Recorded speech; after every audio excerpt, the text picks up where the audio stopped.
Bonjour, c'est IQ91. Voici l'analyse technique du CAC 40 pour la journée du mardi 23 novembre 2010 pour le site boursicoté.com.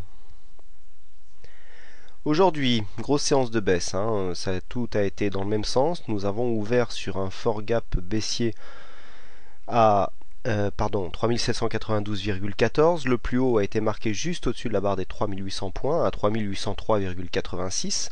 Le plus bas est venu se loger sur la clôture à 3724,42 points. Nous perdons 2,47% sur cette séance, 94 points et demi perdus par rapport au cours de clôture de la veille. Techniquement, c'est très intéressant. Hier, je vous avais parlé ici d'un pseudo-avalement. Alors, il y a eu un peu débat sur l'avalement, parce que normalement, pour valider un avalement baissier, il aurait fallu que la bougie ici soit verte.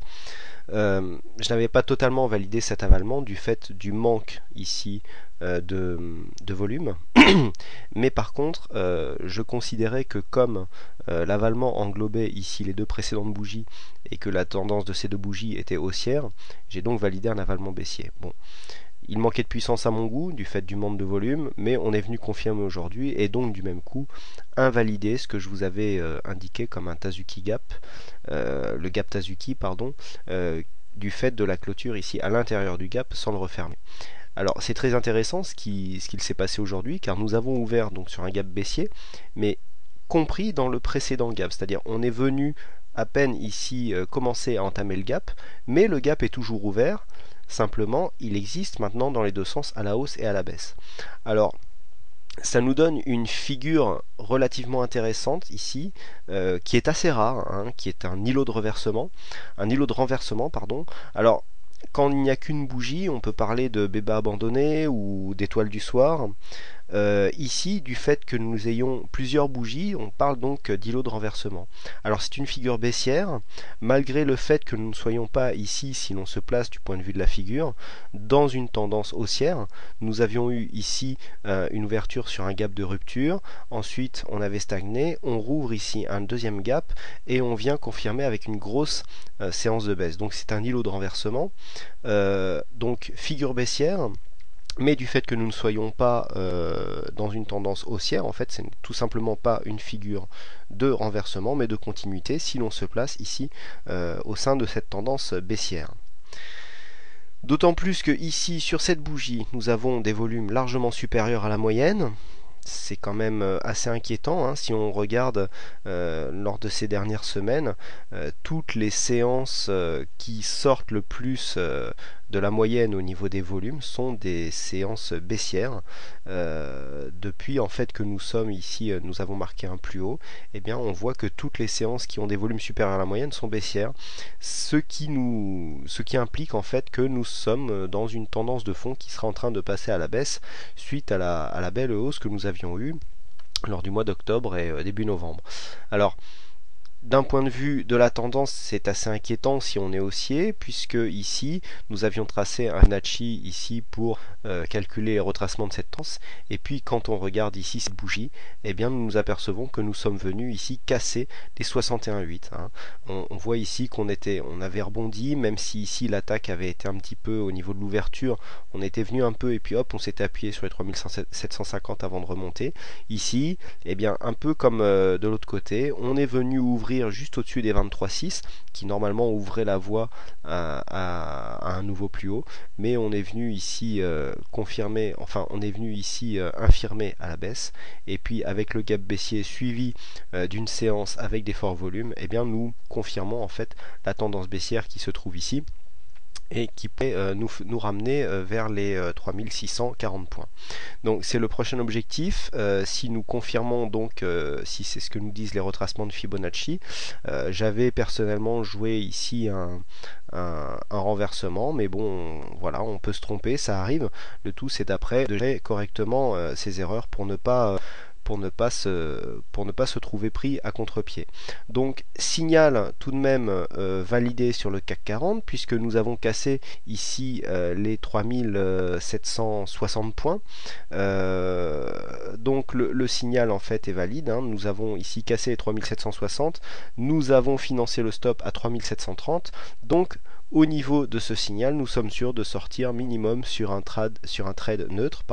Ceux qui ont clôturé en clôture ont empoché à peu près 35 points, et puis ceux qui restent overnight, qui tentent le coup, pourront aller chercher ici les 3700 points qui semblent maintenant à portée, d'autant plus que nous avons un support ici qui avait été signalé lors de cette précédente bougie.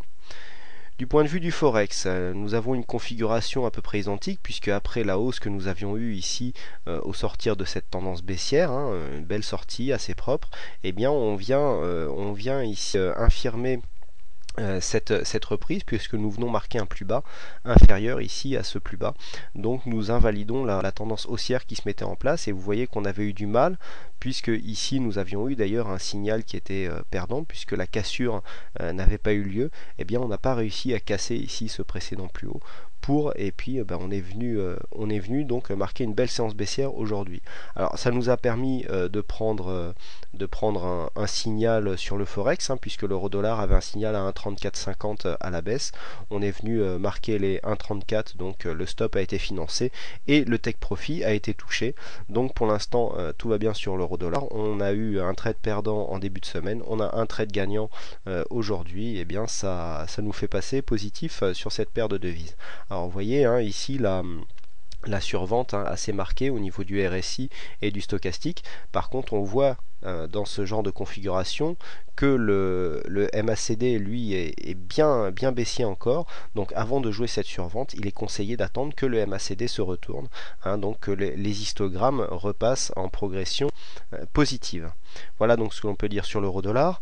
Donc les points à surveiller pour demain, donc on pourra dans un premier temps jouer l'objectif à 3700 points. Ensuite l'objectif sera ici le précédent plus bas à 3640, qui peuvent constituer l'objectif final de la tendance baissière. En cas de cassure, ici ensuite on arriverait dans des zones, ça pourrait s'accélérer, on pourrait aller vers 3570.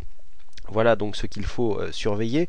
Donc pour demain, on attend une continuité, d'autant plus que les données macroéconomiques du point de vue de l'Irlande, du Portugal et même de l'Espagne, dont on commence à parler, ne sont pas excellentes.